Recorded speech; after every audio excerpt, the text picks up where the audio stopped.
नमस्कार दोस्तों आज मैं न तो किसी का अंध समर्थन करने आया हूं और न ही किसी की अंध आलोचना करने। आज हम इस पूरे विवाद को भावनाओं से नहीं बल्कि तर्क प्रमाण और आलोचनात्मक चिंतन की दृष्टि से समझेंगे, क्योंकि अक्सर विवादों में लोग पक्ष तो चुन लेते हैं लेकिन प्रश्न पूछना छोड़ देते हैं। तो मेरा पहला प्रश्न यही है कि क्या सभी यूट्यूब शिक्षक महान हैं?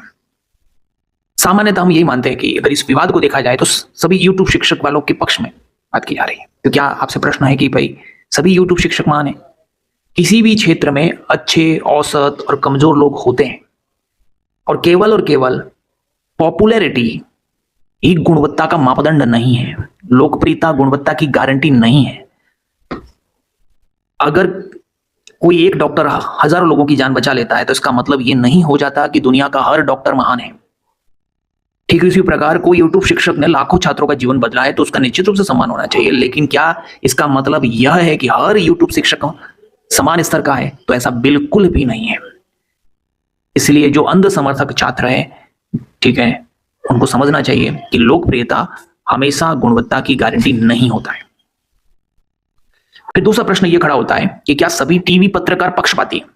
सभी टीवी पत्रकारिता अपने आप में एक बड़ा क्षेत्र है। कुछ व्यक्तियों की आलोचना पूरे देश पर लागू नहीं की जा सकती। अगर कुछ पत्रकार खराब होने से पूरा फील्ड खराब होने हो जाता।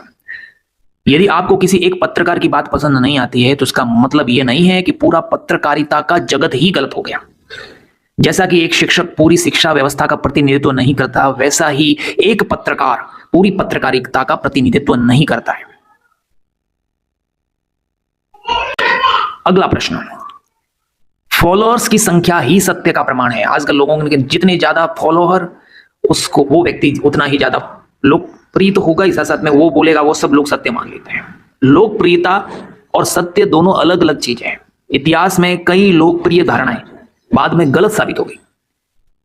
इसलिए लाखों फॉलोअर्स होना, लाखों व्यूज होना, ट्रेंडिंग में होना, इनमें से कोई भी चीज सत्य का प्रमाण नहीं है।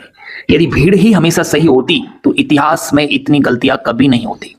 यह हमेशा आपको ध्यान रखना चाहिए। चौथा प्रश्न, जो आलोचना करे वह दुश्मन। हम सभी लोकतांत्रिक समाज में रह रहे भाई, और लोकतांत्रिक समाज में आलोचना तो बहुत ज्यादा आवश्यक है। आलोचना और अपमान में अंतर होता है। दोस्तों, ये फैन कल्चर की सबसे बड़ी समस्या है जो आज हमारे आधुनिक इंडिया के अंदर फैन कल्चर डेवलप हो रहा है। आजकल लोग समझते हैं कि यदि आप मेरे पसंदीदा व्यक्ति पर प्रश्न उठाते हैं तो आप मेरे दुश्मन हैं। लेकिन याद रखिए, प्रश्न पूछना दुश्मनी नहीं होता है। ये जो कट्टर समर्थक है, ट्रोल ग्रुप से उन पर लागू हो रही है। अगला पांचवा प्रश्न, मीडिया और डिजिटल क्रिएटर एक दूसरे के शत्रु हैं। अब जिस प्रकार से ये विवाद चल रहा है उसमें ऐसा प्रतीत होता है कि मीडिया और डिजिटल क्रिएटर जो भी है वो एक दूसरे के विरोधी है। आम जनता को ये लगता है, लेकिन ऐसा नहीं है। दोनों सूचना और विचारों के माध्यम में प्रतिस्पर्धी होना शत्रुता का प्रमाण नहीं है। रेडियो आने से पुस्तकें खत्म नहीं हुई। क्या टीवी आने से रेडियो समाप्त हो गया? नहीं। क्या इंटरनेट आने से टीवी खत्म हो गया? नहीं। तो फिर मीडिया और डिजिटल प्लेटफॉर्म को युद्ध के रूप में क्यों देखा जा रहा है? ये गलत बात है। छठा प्रश्न, वायरल वीडियो ही अंतिम सत्य है। वायरल क्लिप अक्सर संदर्भ से काट करके प्रस्तुत की जाती है। छोटा सा उसका क्लिपिंग काट करके बताया जाता है। पूरे बयान और मूल स्रोत को देखना चाहिए। केवल 10 सेकंड की क्लिप 1 घंटे की बहस नहीं होती है। और लेकिन आजकल तो पूरा निर्णय 10 सेकंड की क्लिप पर हो जाता है। यही हमारी सबसे बड़ी गलती है। और मामला यदि कोर्ट में भी पहुंच गया है तो इससे एक पक्ष दोषी हो गया, ऐसा भी नहीं। अदालत में जाना आरोप का प्रमाण नहीं होता है। अंतिम निर्णय न्यायिक प्रक्रिया के बाद ही होता है। मुकदमा होना, दोषी होना दोनों अलग बातें हैं। अदालतें इसलिए होती है कि वह सत्य की जांच करें।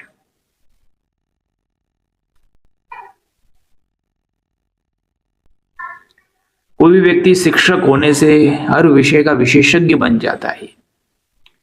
विशेषज्ञता विषय विशेष की होती है। शिक्षा देना, सभी मुद्दों पर विशेषज्ञ होना अलग बातें हैं दोनों।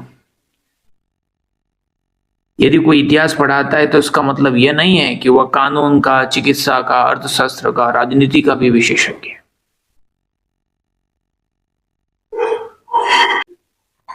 इसलिए दोस्तों, इस पूरे विवाद में सबसे बड़ी गलती शायद किसी एक व्यक्ति ने नहीं की। सबसे बड़ी गलती तब होती है जब व्यक्ति को तर्क से ऊपर रख देते हैं, जब हम फॉलोअर्स को प्रमाण मान लेते हैं, जब आलोचना को हम दुश्मनी मान लेते हैं, जब हम सत्य खोजने की बजाय अपना पक्ष जिताने लगते हैं। व्यक्ति बड़ा नहीं होता, सत्य बड़ा होता है। धन्यवाद। अगर आपको मेरे विचार अच्छे लगे हो तो अपने कमेंट बॉक्स के अंदर बताएं।